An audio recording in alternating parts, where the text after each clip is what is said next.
Hey everybody, it is the Nerdy Movie Guy, and today we're going to talk about Star Wars The Bad Batch Season 3, Episode 6. Now, I think there are some really interesting key elements in this episode that are worth mentioning, but we're sort of going to break it down piece by piece. So, in the opening, we get returning Clone Wars characters, Clone Wars and Bad Batch, where a Republic and Separatist people are meeting up. Because we see the Empire is affecting everyone's viewpoints, Separatists and Republic, people are now changing their whole idealism over what the Empire really means for them and for the galaxy. And we're sort of seeing the impact of it on really everyone, the impact of the Empire. And so we get a new clone operative in this episode who's sort of trying to,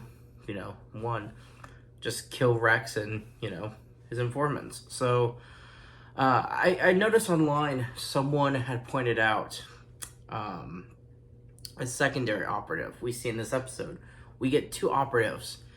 And the second one, through infrared, we can't see, through the heat signature, we can't see legs. So I don't know if this is a mistake in animation or if this is very intentional. So if it is intentional, this clone does not have legs. So I think this would very much strengthen the theory that the newest clone operative is in fact Tech. I don't know if it really could be. It's definitely possible. I personally would prefer Tech to stay dead. Although I do think he was a compelling character, I think it raises the stakes for the characters and for the show as a whole to realize that Dave Filoni is not afraid to kill off some of these characters. So if Tech were to return, I feel would lose the suspense and intensity and dread of anyone else from Clone Force 99 dying.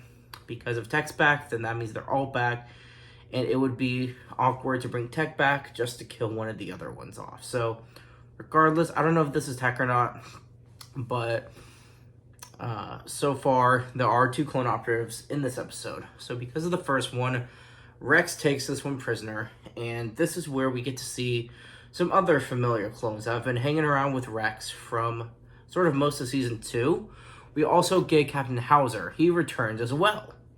So in this episode, it's pretty interesting because they are actually, Captain Rex and his crew, reach out to Hunter in Clone Force 99, wanting them to meet up so they can tell Hunter about Omega being hunted.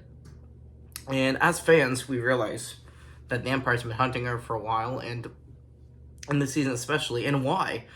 But this really becomes the first time that the core characters we're looking at realize sort of that she is specifically being targeted, not just them being criminals as a team.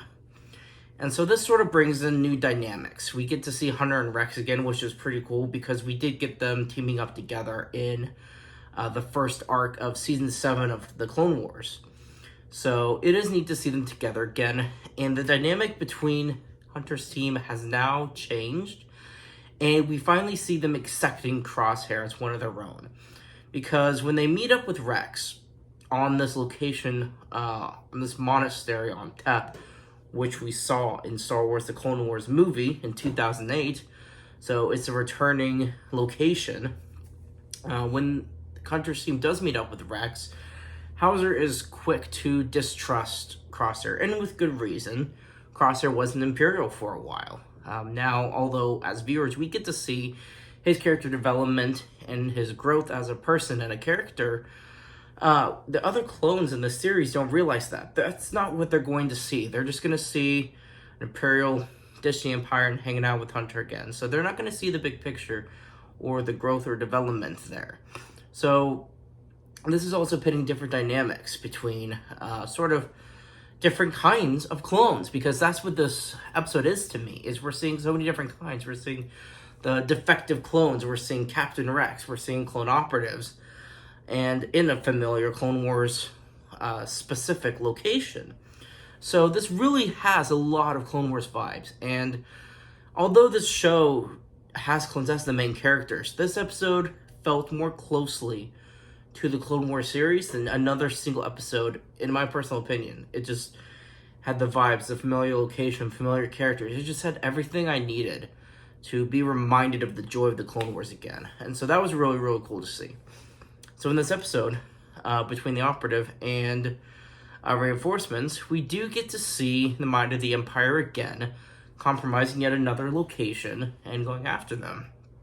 And throughout this episode, we go into it knowing this is sort of an unspoken part one. If we're looking at the pictures in Disney Plus, we realize this is a part 1 and 2, essentially. And so I'm going into the next one, looking forward to seeing this conclusion. Because we do get a pretty neat closing in this episode. We get to see Commander Wolffe is now with the Empire. And yet again, just the smallest non-complaint, but something I noticed is there are yet again more Republic commandos. However, they're hanging out with Commander Wolffe now. So I'm interested to see what kind of dynamic Wolffe could have with maybe Clone Operative, with Captain Rex, hopefully. So we'll see what happens. Overall, I think this episode, to me, solidified Crosshair being a part of the team, which is something I needed to see and something I think a lot of the fans needed to see. So now that we've established that they are sort of moving past their mistakes, we can now move forward with the plot of protecting Omega and getting to Tantiss to free the rest of the clones. That is what I feel to be the overall plot for this season. And with the trailer that they released so long ago, there are so many characters and locations and moments that we've yet to see in the series. So there is so much to come. And I think there are 15 episodes of the season. So we are now within the last 10 episodes of this whole series. So I'm excited to see what's going to happen. I do have high hopes for the rest of the season. This was another 10 out of 10 for me. This has been the most solid Star Wars TV season, animated or live action, that I think Star Wars has ever had. And I think it just proves Dave Filoni's capability with animation. To me, after watching The Mandalorian, after watching Star Wars Ahsoka, somehow I feel that Dave Filoni has more of a personal connection and passion for animation. Because to me, if you compare the animated shows, or specifically Bad Batch right now, to the live action shows, there's just more character growth, more stories, more complex characters, and intricate plots in the Bad Batch than the other live action shows. So I think he does have more of a passion for animation. If you watch some of his documentaries from the Clone Wars, a lot of the scenes or characters or duels or what have you, he sketches those sorts of things. So not only is he director for the show, but he also very much is involved with what or how he wants it to look, no matter whether it's a character design or a location. So because he's very hands-on with animated TV shows, I think that is a very huge factor in why the Bad Batch has been such a solid season this go around with season 3. So regardless, I'm excited for the rest of the season. Thank you guys so much for sticking with me. Keep it digging.